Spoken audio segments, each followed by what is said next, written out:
కాశీబుగ్గ వెంకటేశ్వర స్వామి ఆలయంలో ఈరోజు జరిగినటువంటి దుర్ఘటనలో 10 మంది చనిపోవటం తీవ్రంగా కలిచివేస్తోంది. వెంకటేశ్వర స్వామి భక్తులకు ఈ రకంగా బాధ కలిగించేటువంటి సంఘటన పునరావృతం అవటం అన్నది గతంలో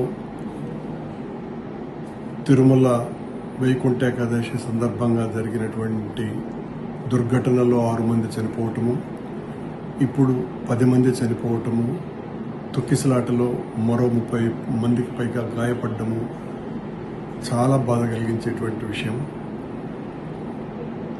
ఆ కుటుంబాలకంతా కూడా నేను ప్రగాఢమైనటువంటి సానుభూతిని తెలియజేస్తున్నా. మాటలు రావటం లేదు. ఇలాంటి దుర్ఘటనలో చనిపోయినటువంటి వాళ్ళ కుటుంబాల బాధ ఎంత వర్ణనాతీతంగా ఉంటుందో అందరికీ తెలిసినటువంటి విషయమే.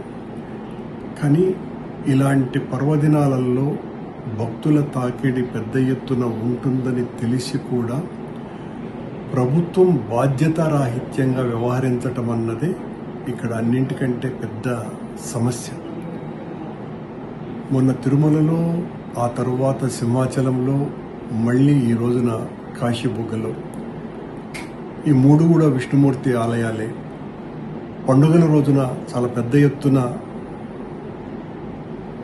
భక్తులు వస్తారని తెలిసి కూడా ఈ ప్రభుత్వం హిందూ ధర్మానికి, హైందవానికి మేము పెద్ద ఎత్తున కృషి చేస్తున్నామని మాటలు చెప్పేటువంటి కార్యక్రమాలే తప్ప ఎక్కడా కూడా ఏ రకమైనటువంటి శ్రద్ధ వహించాలా అన్నటువంటి విషయాన్ని పూర్తిగా మర్చిపోయి ఎంతసేపు వైఎస్ఆర్ కాంగ్రెస్ పార్టీ హయాంలో భక్తులకు అన్యాయం జరిగింది, ఆనాడు హిందూ వ్యతిరేక కార్యక్రమాలు జరిగినాయి, ఈ చెప్పుతూనే కాలం గడుపుతున్నారే తప్ప ఏ రకంగా భక్తులకు మెరుగైనటువంటి సౌకర్యాలు కలుగజేయాలా అన్నటువంటి ఆలోచన, ఆ ఇంగిత జ్ఞానం ఈ ప్రభుత్వానికి లేకపోవటం.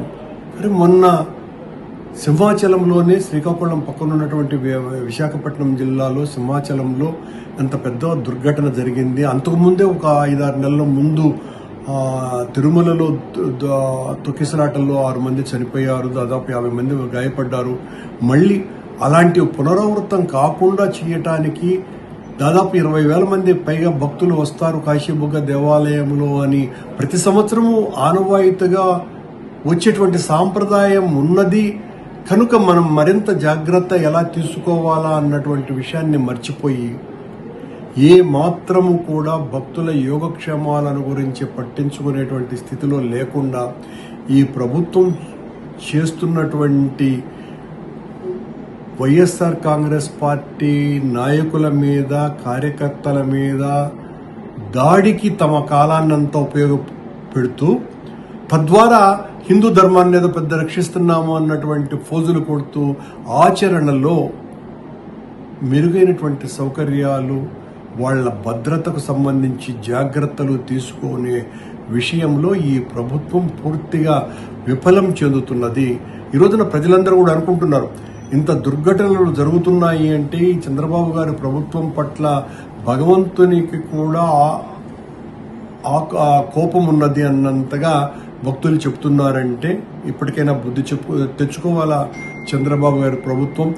మీరు ఎంతసేపు మా మీద పడి దాడి చేయటానికి మీ సమయాన్ని దయచేసి వాడకండి. మీరు దేవాలయాల పరిరక్షణకి, దేవాలయాలకు వచ్చేటువంటి భక్తులకు మెరుగైనటువంటి సౌకర్యాలు కల్పించటానికి మీరు ప్రత్యేకమైనటువంటి శ్రద్ధ తీసుకోవాల్సినటువంటి అవసరాన్ని ఇప్పటికైనా గుర్తించండి అని కోరుతున్నాను.